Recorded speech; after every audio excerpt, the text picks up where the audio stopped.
is going on, guys? Jonah here, and welcome back to another episode of Lifecast. It's been a little bit. Trying to juggle content once a week is a struggle. And so when I get down on myself and get a little busy, I guess we just record a podcast because that's what's easiest. We're in a bit of time crunch, so I'm going to keep things moving along. We like crunchy time. I mean,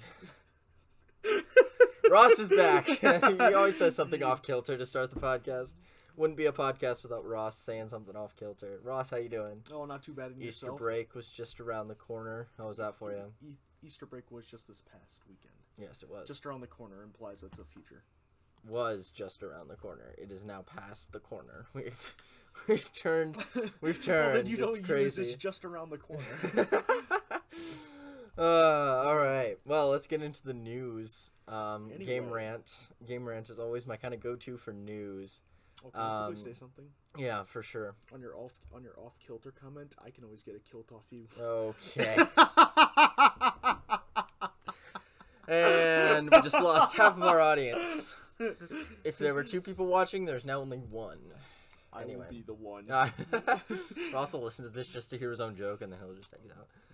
I'm just gonna listen to this at 3 a.m. in the morning and be laughing. Then I'm gonna get up in Jonah's bed. I'm gonna start laughing in his ear to wake him up. Man. I said I wouldn't. He said he wouldn't interrupt me, but here he goes. He's interrupting me making jokes. That's okay. It wouldn't be a Ross podcast without it. No, what can I say? These are my demons. Indeed. I was gonna look at like April 24 video games that we're gonna release, but like there's nothing I really recognize of Life and Land releases today. I'm sorry. Buckshot Roulette. Oh yeah. So there's this. Is that what I think it is? There's like this buckshot roulette game everybody's playing. It's like you either shoot yourself with a dud or you shoot someone else and you hope it's like an actual bullet. I don't know how it works. That's Russian roulette. Yeah, but it's a game. It's buckshot roulette, but it's Russian roulette with buckshot. Yeah. It's the redneck version. Yep. Just a casual Saturday night in Iowa. Yeah, there's really nothing that like stands out to me as like, oh, I know what that is. Anonymous Hacker Simulator releases tomorrow, April 3. Wow. That kind of sounds interesting. Again, none of these. I'll put link in the description of the April video game releases for anybody interested. But for the sake of time, I'm just scrolling through here. There's nothing that really. Gosh, you're making this so hard. There's just nothing I'm not gonna comment on that one. There's nothing that really is like, oh, that's a standout. I know what that is. Again, there's nothing. So I'll put that in the show notes. Teenage Mutant Ninja Turtles, The Wrath of the Mutants is the only one I really recognize from here, and that releases April 23. So again, if you guys know anything about these releases, drop in the comment section. But we're going to keep moving because we're running out of time. Yeah. It's got to be a record, like 3 minutes, and we're already past the news segment. Anyway, main topic, Dune Part 2. We're just going to assume you guys have seen it. We're going to not give so much of a... Spoilers. No, we'll give spoilers, but we normally go through, like, plot by plot. Yeah. And, like, explain the plot, but, like, we're going to assume everyone's seen it. Yeah. So spoilers ahead. Part 1, just to kind of remind ourselves, there was a lot of politics. This one was more fighting. This one was a lot more fighting, which Ross, I know you're a military extraordinaire, so I love my fights. This one was how does this stand up? Very well. It was very well done. No major critiques? Not really. I mean the only thing that they did exactly what I would have done. They used the word. Wow, this movie instantly wins. They did exactly what Ross would have done. That's wild. Yeah. No, that Paul used the fanatics as his frontline chargers. They actually used the worms. He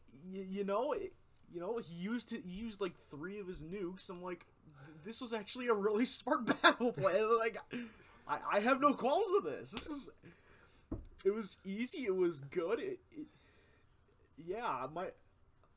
I really didn't have any criticisms on the battle. I'm just like, finally, someone was competent. So I think Frank Herbert wrote it that way. But way to go, Frank Herbert. Way to go, Dennis Villeneuve, for actually, listening to the book and being like, yo, this makes sense. I'm going to make the battle make sense, which it did.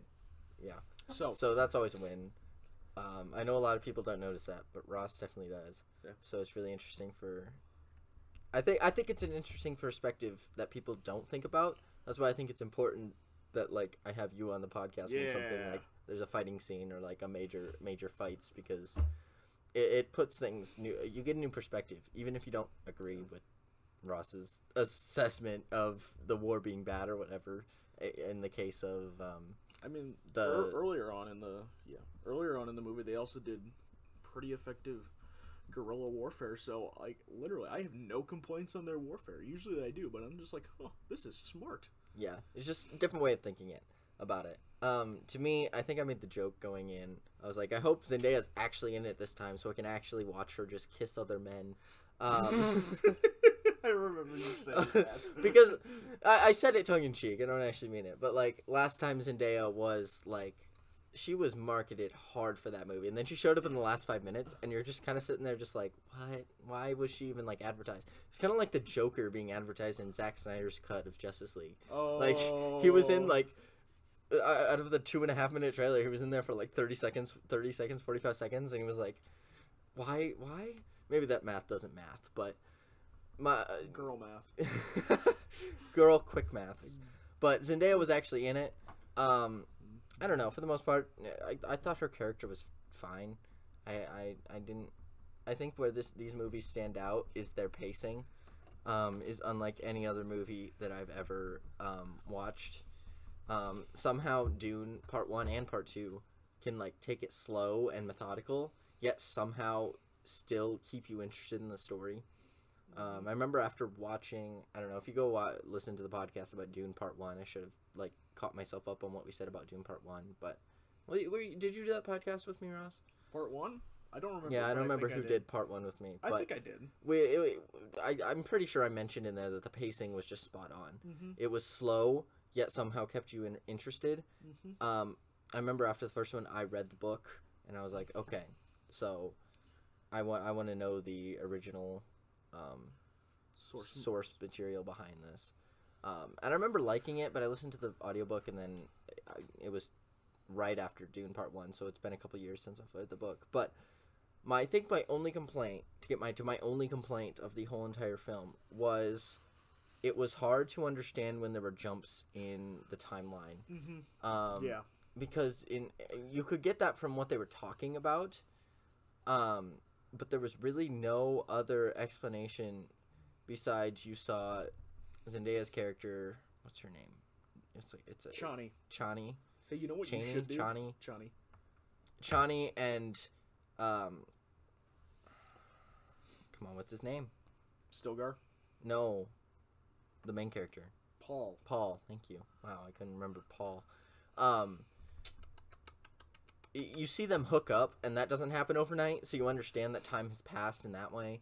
But that was really the only hint we got to the fact that there was some jumps in time, and if you weren't paying close attention to the dialogue, which sometimes it's very hard to, when you're taking in other things, that you would miss that. Oh, there was a little bit of a time gap here. That's my only complaint, but that's because I've watched movies like Avengers does it, where they say, okay, now we're in Brussels, and now it's 15 years later, you know? And, like, sometimes that's necessary, but a lot of times they just leave you to your own demise kind of there. Which, I don't know, how'd you feel about that, Ross? I kind of agree. It's kind of weird, because the thing is, like, I discussed this with Nathan, not the Nathan that you usually see on the channel, but one of our roommates, his name is also Nathan, dear Lord. Yep.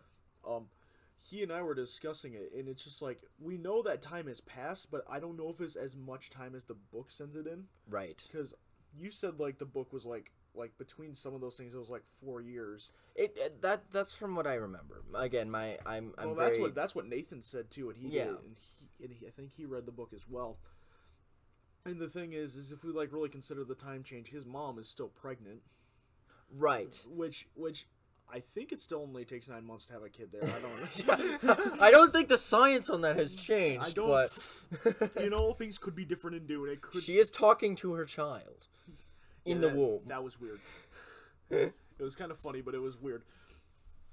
But yeah, so I think that like less time has passed than than the book would have passed time, I think. But overall, like the only thing I wish I would have seen besides like you could see the change in his character as time goes on, which is really good. I just wish we could have saw a little bit more of a visual change as well. Like it seemed like that. One of the things I'll point out, like obviously Timothy Chalamet is a guy, and guys can grow beards, and what if the Fremen don't shave? Right. Like he still looked like he did the day after. He looked baby smooth. Whereas, you'd think he'd get a little bit of a stubble.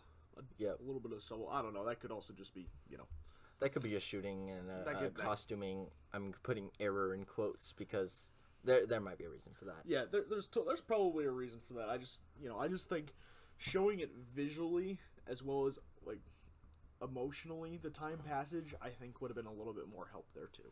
I think an interesting... this is another podcast I kind of want to start on my other channel, New Pluto Productions. My other channel, New Pluto Productions. There's a lot of interesting, like, capital T truths you can pull from something like this. I think a lot of people like to say... I say capital T truth kind of tongue-in-cheek in the fact that little t truth is, like, personal truth, which can be proved, like, wrong, subjective truth. Which, ironically, I don't think exists, but that's a different story. But there's a lot of things that we can tell about the world from this movie. And I think an interesting point is that the sense of spirituality that this movie had. Obviously, the Fremen, like, half of them believed Paul was their Messiah, while other half didn't, right? And so that kind of reflects the real world of, like, wow, people think... their religion is right, or their beliefs on their religion is right. But there's always a subgroup that doesn't, like, buy into that spirituality. Yeah. But in some sense, all of the Fremen were spiritual in their own way. Yes. So, I don't know, there seems to be this trend right now of people saying spirituality is dead, people aren't spiritual, I'm an atheist, blah, blah, blah. But I think no matter how you spin it, people will always be religious in some sense. Yes. And so I think that this movie, this book does predate Star Wars, to be fair.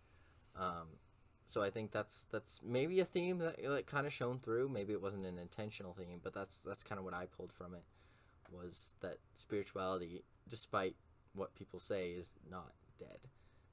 From what I can decipher. What do you think about that, Russ? Am I off kilter there? Or? No, I don't think you're off kilter there. I mean, it makes sense because the interesting thing about, like, the entire spiritual religious thing of the Fremen is that ultimately, it's propped up by the Bene Gesserit. Mm-hmm. That's one of the main plot points running through is that it is literally propped up by the Bene Gesserit. They took it and they made it to where, the Lisan al-Gaib, mm-hmm. which is basically their version of the Messiah, is basically this. I don't know. They made a weird production. Like, they made a bunch of specific things about him, but vague enough to the point where it's like, it could be anyone. Yeah. But no, I don't I think they're trying to show the difference between what I would call the religious fanatics in the south and the religious spirituals to the north. Mm-hmm. Well, there are some religious fanatics to the north, like Stilgar. Stilgar was one of them, and some of the other guys. Chani and her band of brothers over there, or whatever. I don't know. I just call it band of brothers because I don't know. But anyway, like, they were spiritual for the desert. They, but they didn't really want the Messiah. They wanted a Fremen to lead them. Yep. So, yeah, and that kind of obvious, and since it's written for a very old book, it also takes this idea of spirituality versus religion, as kind of you were saying, but I think it tries to sow the differences into where spirituality allows you to do a lot more, whereas fanaticism can lead you astray. Mm-hmm. So, because there's the whole switch in the middle of the movie. Because the first half of the movie is where I would say the first like 3/4 of the movie. No, if I'm going to where you think you're going. Okay, yeah, I think no, first 2/3. Okay. The first 2/3 of the movie is Paul trying to not become the Lisan al-Gaib. Or at least publicly. Publicly. He doesn't think he is. He doesn't think he is. He's just trying to become part of the Fremen. Yep. Until he has a little meeting with the Sand, and I forget who he talks to there. Was it his mom? His mom. His mom kind of comes off as a B. But I don't know. In her shoes, I think she's trying to do the right thing. So yeah, that switch I think is very essential. It's the reason. I keep going to call her Chani. Chani. I don't know why I'm struggling with that, but Chani, the reason, like, she's the whole time she's like, you are not the Messiah, and he's like, yes, I'm not gonna act like it. But then at one point he looks at her and he's like, listen, if we're going to attack the big bad, which in this case you learn that the fat guy is not the big bad, which is hilarious. Well, no, he is the big bad. It's just that he has the Emperor's support behind him. Right, but yeah. But still, like, he's the one who still bows at the feet of the Emperor. Yep. You know, like, up until that point, he was the one that everyone was bowing down to. Yep. Yeah. But, so eventually they have to go and attack the Emperor, and I think, I don't know really what made Paul switch, but he's basically like, alright, if we're going to do this, we have to do it now, so I have to say I'm the Messiah, and people will follow me. He just realized the influence that he had on the Fremen, and what he could do. Well, I think part of that is he realized bringing in the Fade Rutha, whatever his name was, the very angry white guy. Mm-hmm. Yeah. Him and his very effective attacks against the Fremen, he suddenly realized, oh shit, we're in bigger trouble than we thought we were. Mm-hmm. Because you saw like the I forget what's his actor name. He plays Drax and Jason Momoa. No. Oh, heck, I know. We all know who you're talking about. Yeah, but his character, he takes a softer approach to dealing with the guerrilla warfare than Fade Rutha does.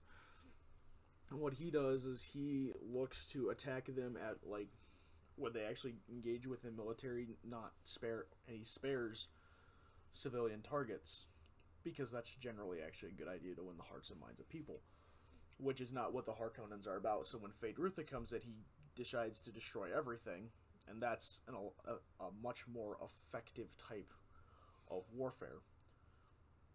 But what was I getting to? But what Paul realizes is that he's like, if he continues to do this, we're not going to have the numbers to effectively take over the planet. So he's like, I'm going to have to become the Messiah and say, you know what, here's the millions of fanatics from the South, and they're going to kick your butt. Mm-hmm. And then that's where it comes through with his battle plan. Very simple. Nothing too shabby. Actually uses the worms to his advantage. And he actually uses the missiles. To his advantage. So, but yeah, ultimately it is interesting to see that flip from, you know, I don't want to become the Messiah publicly, to let's do this. That's where the tonal flip happens for him, and you see an entire new side of Paul. Like, yep. Instead of like the kind, the way I describe it is, you know how a lot of people like to talk? Paul is a listener at this point in the first 2/3 of the movie. He listens to what the Fremen are saying. He kind of just wonders about things. He asks questions. He doesn't really make assertive statements. He's just listening. He's being an attentive listener. He's just trying to figure stuff out, and he's trying to embrace the culture. When he flips to the Messiah, he becomes a commander. Mm-hmm. He shows the leadership that surprisingly he needs to. And that's where suddenly everyone starts listening to him, because he's taken the time to be that listener, embrace their culture. he's able to have their support later on. Which I don't know if that was intentional by him. If it was, wow. If it wasn't, I mean, still wow. But, you know, I guess he took advantage of the situation. But at the same time, if that was planned, that is insane. Yeah, and there's a point to the end where he does that duel with his cousin. And he basically looks at Zendaya, and he's like, listen, I still love you, alright? And what I'm about, and the reason he said it was because what he was about to do was asked to marry the Emperor's daughter. Yep. For political reasons.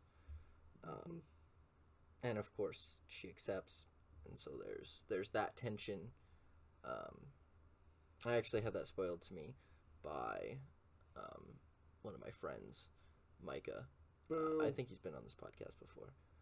But he spoiled that to me right after I watched the first one, so I actually knew that was coming. Mm-hmm. But the reason he told Zendaya's character that he's like, I love you, was that he wanted her to know that I'm doing this for political reasons. Yeah, not for love. Which yeah, it's a hard line to toe because he's obviously the leader now, the essential leader of the Fremen, and so he has to think about those moves. And he's still the House of Atreides leader, technically, because he has the symbol. Yeah. That's complicated territory as well. So overall, I think they did a good balance. I'd be interesting. I think there's going to be a third, and I think there's only going to be 3 movies. Obviously, there's 7 books, but I don't think there's any way they do all of those 7 books, but it's going to be a trilogy. So I'm interested to see what they do with that last one. I wonder if the pacing's going to be a bit faster on that, but we'll see what happens. That's not slated to come out till, like, what, 2027? Yeah, it's a while. So who knows what we'll be doing in old 2027. He is going to say, I might be a Minecraft YouTuber by then. I don't know. We'll see what happens. I'm calling it now. My brother in Christ, you might be married by that time. Oh, gosh. That would be wild. Man. I think you might want to I hope Caitlin doesn't listen to this. Oh, she listens to this. Oh, dear Lord. You might want to rephrase that then. Well, impending doom. We'll probably be married by that point. I won't. Yeah, you'll be living in our basement, but that's a different story. Yeah! That's been an ongoing joke for years for For anybody who's really curious. The joke is Ross is gonna live in my basement when I'm married. Yep. You can take that as you will. Yep. But yeah, any other final thoughts on the movie, Ross? Oh, it was a good movie. I really enjoyed it. It was really enjoyable. 3 hours. It was 3 hours and it was kind of a little bit exhausting, but I was like, you know what? It's mentally exhausting because like you have to pay attention to like every word, which they do a great balance of storytelling through like camera work, but also storytelling through dialogue because with the politics of it, that's just necessary. Yep. So overall, I think we both rate it pretty high, and we're very happy with how it went. Yes, we are. So, thank you guys so much for listening. If you want more episodes of Lifecast, you can check out the full playlist, which can be found in the podcast tab on our channel. You can also find a link to the Instagram down in the description. I wish I had a tab for alcohol. Okay. I will be hopefully uploading to Instagram again soon. Hey, you know what you should do? What should I do? You should put the memes I made in the description of it. Gosh. Yes, I will see if I can link those. I don't know how I'll do that, but I'll try. The memes that have popped up from like, I'm not the Messiah, babe, I swear. 5 seconds later, I'm the Messiah. Those memes they're spot on. I bring a sword of being the Messiah vibe to the Fremen that Johnny really doesn't like. It's very funny. Yes. And if film is an interest of yours, be sure to check out my other channel, New Pluto Productions. My friends and I create short films. The most recent short film is actually called Smash and Burn. I forgot to update the description on my thing here. It's called Smash and Burn, and it's like a spy. Ross is featured in it, so if you can't watch it, you do die. You can't go and watch it right now. Hopefully, I'll get the trailer out here pretty soon. I might do that right after this. Yeah. So if you want to see what Ross looks like, you go and watch that film. Wow, he probably didn't need me saying that, but Congratulations, Ross. People are gonna know what you look like now. Oh no, what am I ever Oh doing? no. You can go check out the New Field Productions on YouTube, Instagram, and you can also check out the website. I'll link down in the description. Ross, thank you, of course, for joining me. You are very much welcome. It's a great time. We better have cuddle time later. When life gives you lemons, actually advertise according to has the most screen time, because I was really sad when Zendaya was the only in the film for like 5 minutes in the first movie. Like, what the heck's up with that? That has to be false advertising or some shit.